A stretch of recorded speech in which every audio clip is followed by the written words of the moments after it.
The scent of over-chilled air and lilies hit her first. It was the smell of money, trying too hard. Amara smoothed the front of her simple navy dress, a nervous habit she thought she'd kicked after the divorce. Her friend Chloe had called this place in Charlottenburg aggressively elegant. Standing in the marble foyer, Amara understood. The hostess, a woman who looked like she was carved for mice, gave her a polite but vacant smile. "Reservation for Williams," Amara said, her voice steadier than she felt. The hostess's eyes flickered down a screen. "Ah, yes. Your party is already here. This way, please." Party. Chloe had set this up. A blind date. Singular. One man. The word party sent a small, irrational spike of anxiety through her. Her ex-husband, David, had loved parties, loved showing her off at them, his hand a vice on her waist, his smile alive for the cameras. She pushed the thought away. This was new. This was her finally moving on. She followed the hostess through a hushed landscape of white tablecloths, quiet conversations. They stopped at a secluded booth in the back, overlooking a meticulously sculpted garden. A man stood as they approached, his movement economical and sharp. He was tall, encased in a black suit so perfectly tailored, it seemed a part of him. Brioni, her mind supplied, a useless bit of trivia from her former life. But it wasn't the suit that held her attention. It was the absolute stillness of him. He moved like the room owed him space, and standing next to him, her small hand clutching his, was a little girl. The girl couldn't have been more than 7. A miniature princess in a light, pink dress, her dark hair held back with a matching bow. She looked at Amara with wide, curious eyes. Amara's professional instincts kicked in before her confusion could. As a pediatric physical therapist, she spent her days with children, coaxing them through pain and frustration, celebrating tiny victories. She knew that look. It was the cautious appraisal of a child in an adult world. The man's face was a mask of cold politeness. His eyes, a deep, unforgiving blue, swept over her once, a clinical assessment that left her feeling like a line item on a balance sheet. There was no warmth, no interest, just evaluation and dismissal. "Miss Williams," he said. His voice was a low baritone, smooth, with a faint, crisp German accent. "I apologize. There has been a misunderstanding. My childcare arrangements fell through unexpectedly. This evening is not going to work." He wasn't asking. He was informing. His hand was already reaching for his wallet, no doubt to leave cash for her trouble. Amara's first reaction was a wave of relief so profound it almost made her dizzy. She could go home, put on sweatpants, and forget the entire mortifying experience. But then her eyes met the little girl's. The child looked down at her shiny black shoes, a flicker of disappointment crossing her small face. Amara gave her a small, soft smile. "That's a very beautiful dress," she said, speaking directly to the girl. The child's head popped up, her eyes wide with surprise at being addressed. A shy smile bloomed on her face. "Thank you. My name is Hannah. It's a pleasure to meet you, Hannah. I'm Amara." The man, Hannah's father, stiffened. It was a barely perceptible tightening of his shoulders. But in the quiet intensity of the booth, it felt like a seismic two-shift. He had already written this encounter off, and she had just reopened the ledger. "We will be leaving," he said, his voice clipped. He placed a hand on his daughter's shoulder, but Hannah didn't move. She looked from Amara's kind face to her father's stern one, her lower lip trembling just a little. She tightened her grip on his hand. "But Papa," she whispered, her voice carrying in the quiet space. "She's nice." The words hung in the air, simple and devastatingly honest. Lucas Yeager froze. Everything in him, every instinct honed by years of navigating a world of violence and betrayal, screamed at him to walk away. This woman, with her calm eyes and gentle smile, was a complication. She was part of a world he no longer belonged to, a world of normal dates and pleasant conversation he'd buried with his wife. He had agreed to this meeting only to satisfy the relentless nagging of his second-in-command, who insisted he needed to move on. One look at Amara Williams confirmed it was a mistake. She was soft, breakable, everything his life destroyed. But Hannah's words struck a chord deep inside him he thought had gone silent. She's nice. In his world, niceness was a liability, a weakness to be exploited.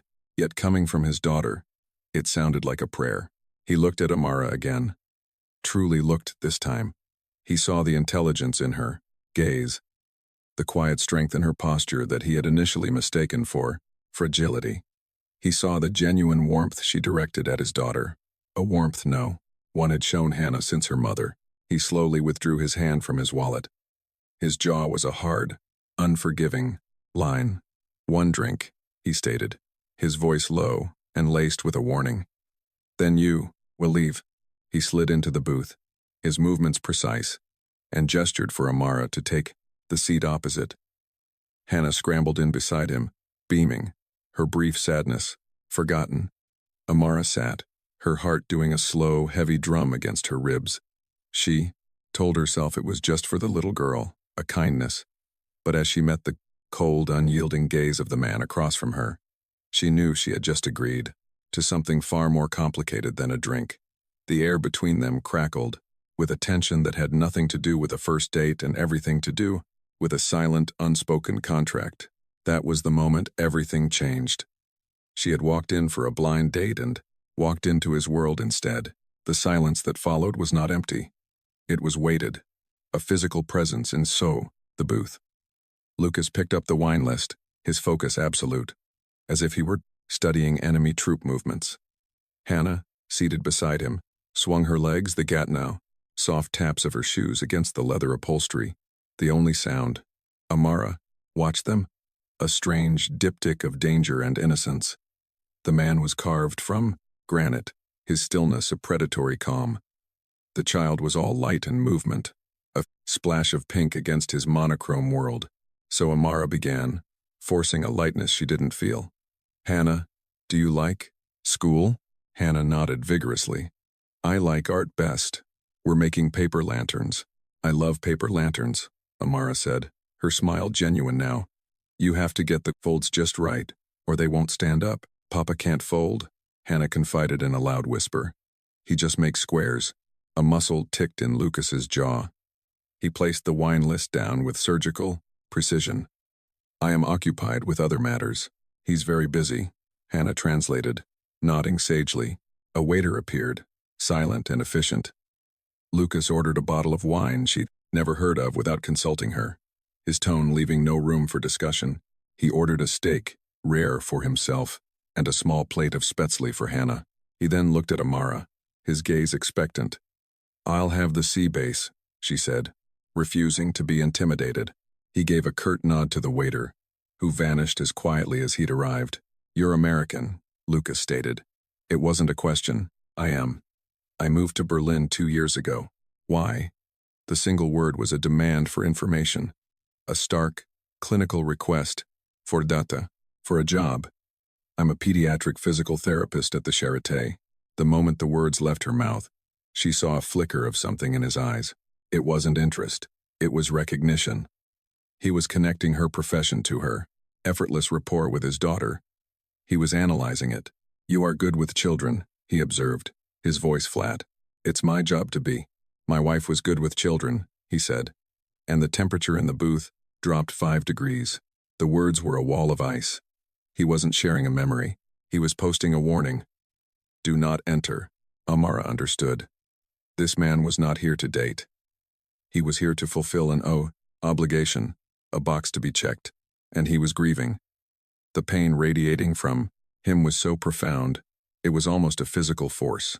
It wasn't the loud, performative grief her ex-husband had feigned after his father died.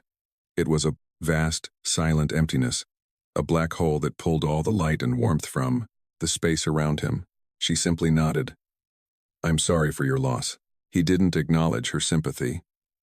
He just stared at the garden outside, his profile sharp and unforgiving against the low light. That was his wound. The woman he had lost. And it was a wound he clearly had no intention of letting anyone near. The food arrived, and the tension eased slightly as Hannah chattered about her paper lantern, occasionally demanding a bite of her father's steak, which he cut into impossibly small, perfect cubes for her. Amara watched his hands. They were large, with long, elegant fingers.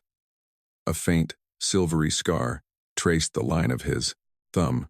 They were the hands of a pianist or a surgeon, precise and steady. Yet, there was a latent power in them that made her skin prickle. That's when she saw them. A group of 4 men entered the restaurant. They were loud, their suits expensive but ill-fitting, a stark contrast to Lucas's quiet elegance. They moved with a swagger that was meant to command attention, but it was the wrong kind of attention. It was cheap and boisterous. The other diners subtly angled themselves away. The staff grew tense, but Lucas went perfectly still. It was the most terrifying thing she had ever seen. He didn't reach for anything, didn't look around. He simply stopped, his fork halfway to his mouth. Every ounce of his focus narrowed onto the approaching men. The air thickened, growing heavy and dangerous. One of them, a heavy-set man with a cruel smile, broke from the group and swaggered toward their table. Lucas placed his fork down, the silver making a soft, deliberate click against the china.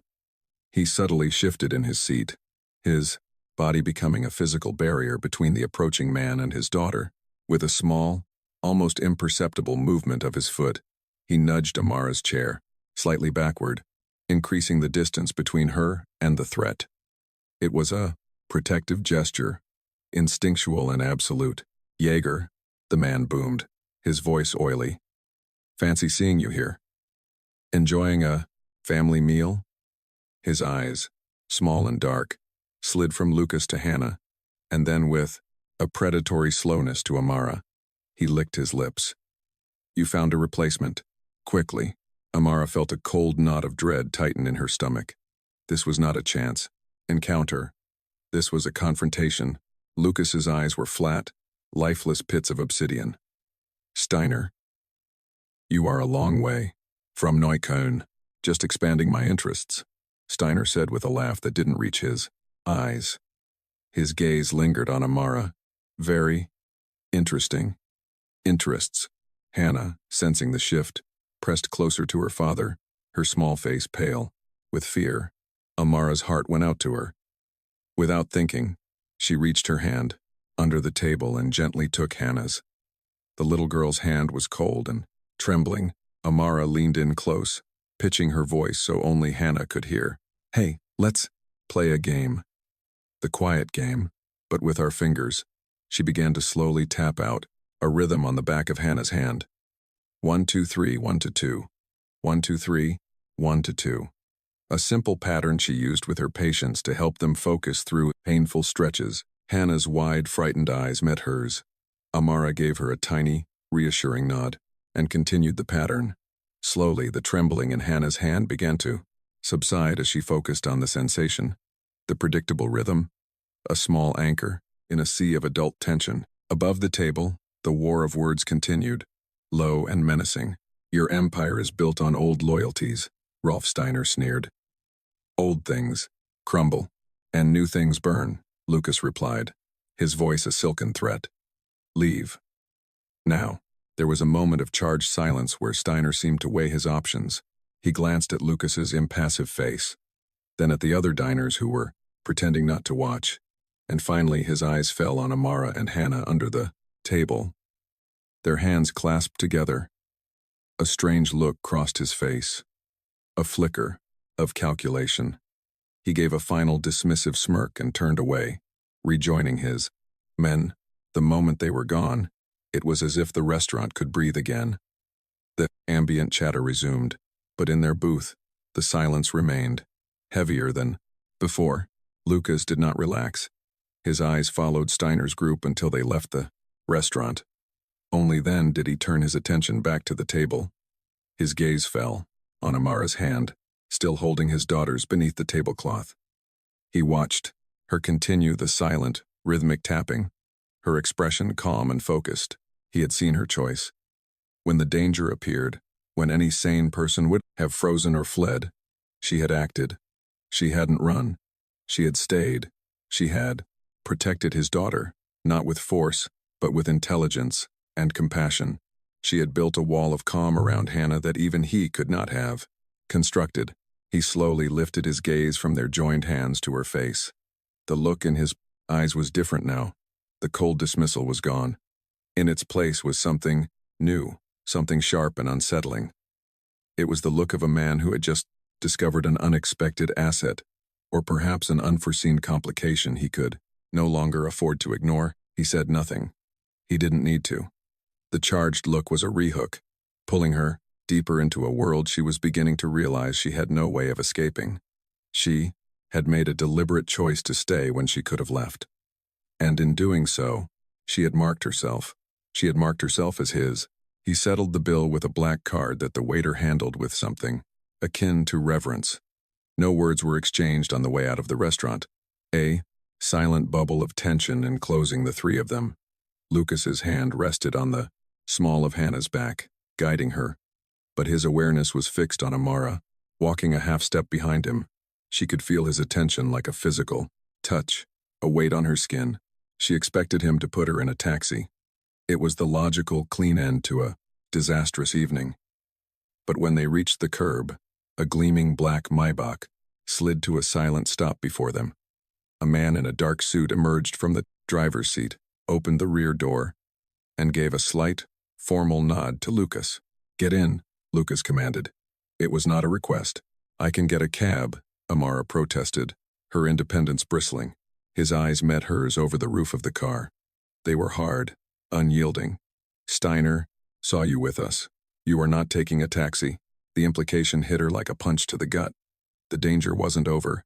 It had just begun, and now it had her name attached to it.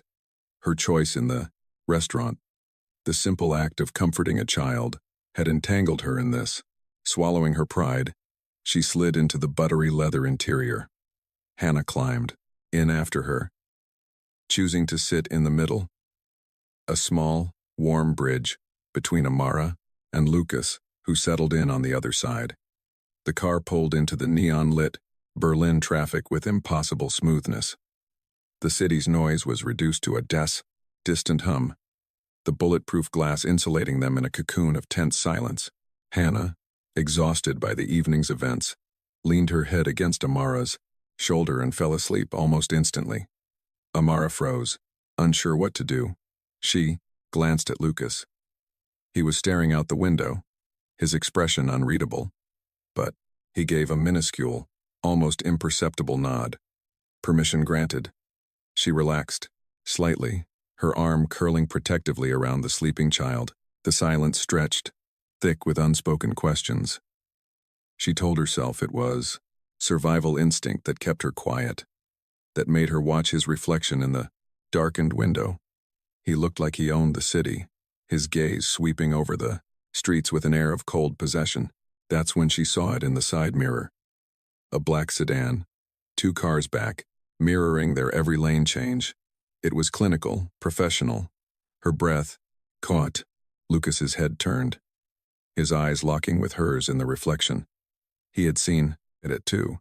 Of course he had. He had probably seen it the moment they pulled away. From the curb, he said nothing to his driver. He simply reached inside his jacket and drew a sleek black handgun, the metal seeming to absorb the light. He rested it on his passate lap, his hand covering it with a casualness that was more terrifying than any overt threat. Amara's blood ran cold. The reality of her situation crashed down on her. This wasn't a movie. This was a man with a gun in a car with his sleeping daughter, being followed by people who likely had guns of their own, and she was trapped in the middle of it. The driver, without a word of instruction, made a sharp, unexpected turn down a narrow side street. The sedan followed. The chase was on. It wasn't a screeching, high-octane affair. It was brutally efficient. The Maybach moved with the power of a tank, the driver navigating the tight alleys of Berlin with terrifying precision. A second sedan appeared, attempting to cut them off. The first gunshot sounded like a firecracker, loud and sharp. Hannah whimpered, in her sleep, burrowing closer to Amara. The second shot was a deafening crack as it struck the glass near Lucas's head, spiderwebbing the window but not breaking through. "Get down." Lucas's voice was a low, lethal command. He pushed Amara's head down, his arm a band of steel across her back, shielding both her and Hannah with his body. The scent of his cologne, oud and black pepper, filled her senses, a strange, grounding detail in the chaos. The car swerved violently. More shots rang out. Lucas returned fire. 2 precise shots through his own shattered window. The sound was deafening inside the car. There was a squeal of tires, the crunch of metal, then silence. Their car straightened out, accelerating smoothly back onto a main thoroughfare, as if nothing had happened. Amara slowly raised her head. In the side mirror, she saw one of the sedans crashed into a wall, the other peeling away into the darkness. Lucas was already putting his weapon away. His breathing was even, his hand steady. He had moved through the violence like it was a language he was born speaking. They drove the rest of the way in absolute silence. They didn't go to her apartment. Instead, they pulled into a sterile underground garage beneath a skyscraper that looked more like a corporate headquarters than a residential building. He led them to a private elevator. His apartment, a penthouse, she realized, was vast and minimalist, all glass and steel, with a panoramic view of the glittering city and the dark expanse of the Tiergarten. It felt less like a home and more like a fortress. "Hannah's room is this way," he said, his voice strained. It was only then, in the bright, clinical light of the hallway, that she saw the dark stain spreading across the sleeve of his white shirt just below the shoulder. "You're hurt," she said, her voice quiet. "It's a graze," he dismissed, his focus on getting his daughter to bed. He gently lifted the sleeping girl from Amara's arms. For a moment, watching him carry his daughter, his face softened with a tenderness that was so at odds with the killer in the car, her heart ached. He returned a few minutes later, his jacket gone, the tear in his shirt and the blood more visible. He went to a cabinet and pulled out a bottle of whiskey and 2 glasses. "You should go to a doctor," she said, her therapist's instincts taking over. "I don't use doctors," he replied flatly, pouring a generous amount of amber liquid into each glass. He handed one to her. Their fingers brushed. A jolt, sharp and electric, shot up her arm. She ignored it. "That needs to be cleaned. At least let me look at it." She crossed a line. She knew it. This was no longer just being a witness. This was offering aid. This was complicity. He watched her for a long moment, his eyes searching her face, trying to decipher her motives.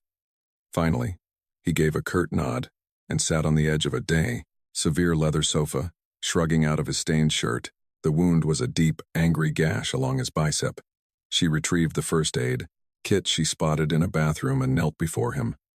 Her hands, usually so steady when dealing with her small patients, trembled slightly as she cleaned the crash wound. He didn't flinch, didn't make a sound. He just watched her, his gaze intense, tracking the movement of her hands. The silence in the room was absolute, broken only by the soft dab of the antiseptic wipe against his skin. She worked, focusing on the task, on the clinical details, anything to avoid the tension, intimacy of the moment. His proximity was overwhelming. She could feel the heat radiating from his skin, see the hard planes of his chest, the taut lines of his stomach. She was touching him willingly. When she was done, her hands lingered, for a second too long on his arm. She pulled back as if burned. He finally spoke, his voice rough. "You should have run the moment you saw me at that restaurant." It was a confession, an admission of the danger he represented. She met his gaze, her own unwavering. "Your daughter asked me to stay." It was the truth, but not the whole truth. She could have left a dozen times. She didn't, and she wasn't entirely sure why. "Steiner made his move because he saw you," he said, his voice dangerously low. "He saw you with Hannah. He saw you as a vulnerability, a weakness he could exploit." He looked at her, his eyes dark with a truth she did not want to hear. "He has made this personal." He has targeted you. The war between them, the push and pull of his world and hers, was over. The enemy had made a move that dragged her fully into his territory, and he had just made it clear that there was no going back. The next 24 hours were a blur of calculated stillness. Lucas's penthouse became their gilded cage. Men in dark suits came and went, speaking to him in low, urgent German. Amara caught snippets of their conversations talk of territories, loyalty, and retribution. She and Hannah were confined to the main living area, the floor-to-ceiling windows a constant reminder of the normal world just beyond. Their reach, Amara focused on Hannah, channeling her anxiety into creating a bubble of normalcy for the child. They drew pictures, built elaborate forts out of sofa, cushions, and read stories. Through it all, Amara was acutely aware of Lucas. He was a constant, brooding presence, either on the phone orchestrating his war or watching them, his expression unreadable. He watched the easy way she interacted with his daughter, the way she could make Hannah laugh, and a complicated, almost painful look would cross his face. The moment one of them almost lost the other had already happened in the car. But the true threat wasn't gone. It was regrouping. Amara knew this. She could feel it in the way Lucas never stood with his back to a door, in the way his hand always seemed to be resting near the small of his back. Late the second night, he was standing by the window, staring down at the river of light that was the Spree. Hannah was asleep, tucked into her bed. The apartment was silent. "You've given them everything they need to find you," he said without turning around. "What are you talking about?" "Your friend, Chloe. You texted her when you arrived at the restaurant. You told her the name." His voice was flat, but an undercurrent of something frustration, maybe even fear, ran beneath it. "You told her you were with me. They will have checked your phone records. They will have talked to her. Steiner's people are not stupid. They know who you are now. They know where you live. They know where you work." A cold dread washed over her. Her old life, her quiet, carefully reconstructed existence, was not just on hold. It was compromised. It was a liability. I can talk to her. I can tell her it was a mistake." He finally turned to face her. "And she will believe you? After you disappear? For 2 days? After men like Steiner start sniffing around?" He took a step closer. "There is no going back to that life, Amara." He said her name differently than anyone else did. It wasn't soft. It was possessive. A claim. "What do you want me to do?" she whispered, her voice trembling. "I want you to be smart," he said, his voice dropping lower. "I want you to survive." That night the call came. Amara was woken by the sound of glass shattering. She ran into the living room to find Lucas standing with a phone pressed to his ear, his face a mask of pure, unadulterated fury. His knuckles were white where he gripped the phone. A fallen whiskey tumbler lay in pieces at his feet. "Where?" He snarled into the phone. "Where is she?" Amara's heart stopped. "Hannah." He slammed the phone down, a guttural roar of rage and pain tearing from his prostrate throat. He swept his arm across a nearby table, sending a vase of flowers crashing to the floor. For the first time she saw him lose control. The cold, calculating man was gone, replaced by a terrified father. "They have her," he breathed, his eyes wild. "Steiner has Hannah." He looked at Amara, and what she saw in his gaze broke her heart. It was utter despair. "He wants to trade her life for my territory in Neukölln." His men were already mobilizing, a quiet, deadly storm gathering in the apartment. Lucas was pulling on a Kevlar vest, his movements jerky, his mind clearly racing. He was about to go on a rampage, to tear the city apart to find his daughter. And he would get her killed. "Wait," Amara said, her voice cutting through the tense preparations. Every man in the room stopped and looked at her. Lucas's head snapped up, his eyes blazing. "Stay out of this." "No." She walked toward him, her step certain. She was no longer a civilian, caught in the crossfire. She was the one person in this room who knew Hannah best. "You're thinking like a boss. You need to think like a father. Where would he take her? A warehouse, a safe house one of his men started. No, Amara insisted, looking directly at Lucas. He wants to hurt you. He'll take her somewhere that means something to you. Somewhere she would feel safe, to make the betrayal cut deeper. Where did you used to take her? With your wife? Lucas stared at her, his rage momentarily forgotten, replaced by a dawning understanding. His mind was a tactical map of assets and threats. Hers was a map of a little girl's heart. The old villa, he whispered, the realization hitting him. In Grunwald. My wife loved the rose gardens there. He'll be expecting you to come in with guns blazing, Amara said, her mind working quickly. He'll use Hannah as a shield, but he won't be expecting me. Absolutely not, Lucas snarled. You are not going. I'm not going to fight, she said, her gaze firm. I'm going for Hannah. She's going to be terrified. She'll see his men, she'll see Steiner, and she'll panic. But if she sees me, if she hears my voice, I can calm her down. I can get her to focus. I can give you the opening you need. She was acting decisively, taking her one piece of expertise and turning it into a weapon. She was never going to be rescued passively. He looked at her, at the fierce determination in her eyes.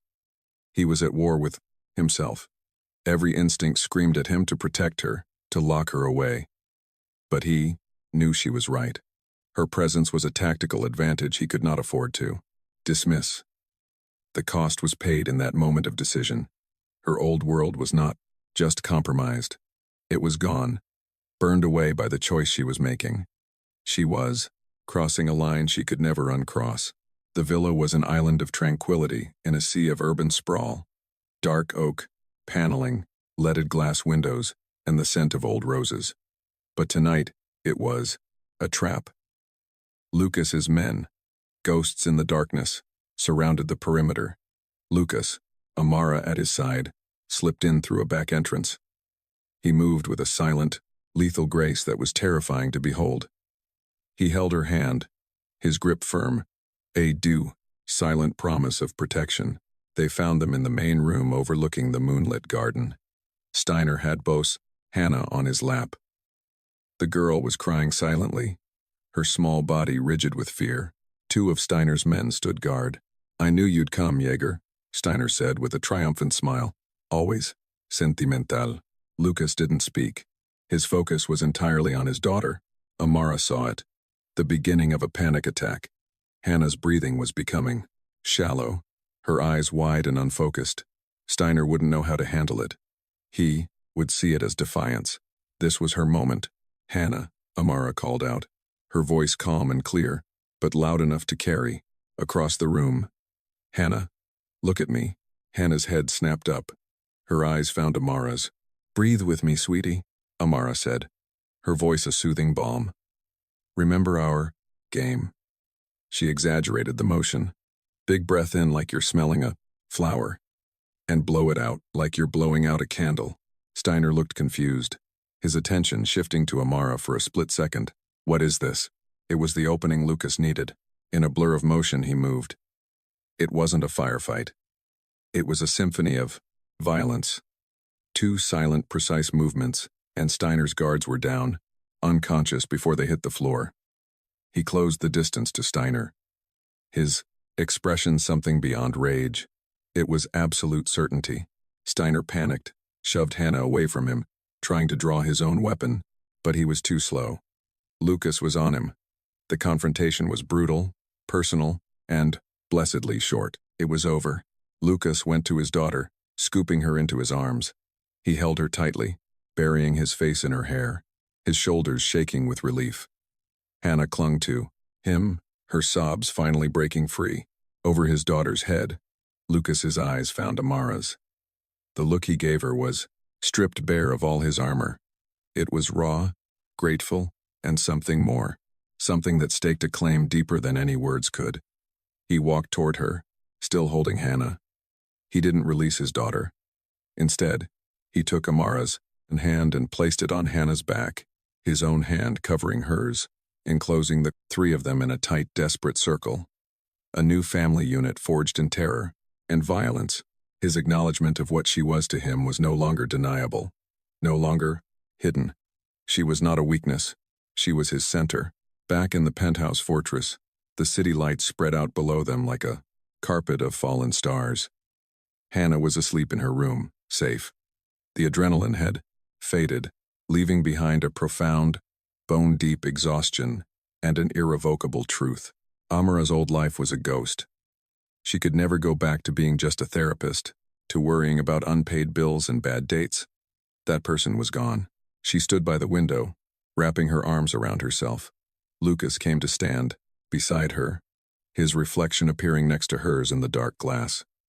He didn't look at her, but spoke to the image in the window, his voice a low murmur that vibrated through the floor. "He saw you as a weakness," he said. His reflection's eyes met hers. He was wrong. He paused, the silence stretching, filled with the weight of everything they had survived. "You are a liability I will not give up." It was not a declaration of love. It was a statement of fact, a sentence, and a vow all in one. He was the most dangerous man she had ever met, and his world was a nightmare of violence and fear. But for the first time since she'd left her husband, she didn't feel trapped. She felt seen. She felt chosen. She looked at their reflections, the broken man and the woman who had refused to break, and she made her choice.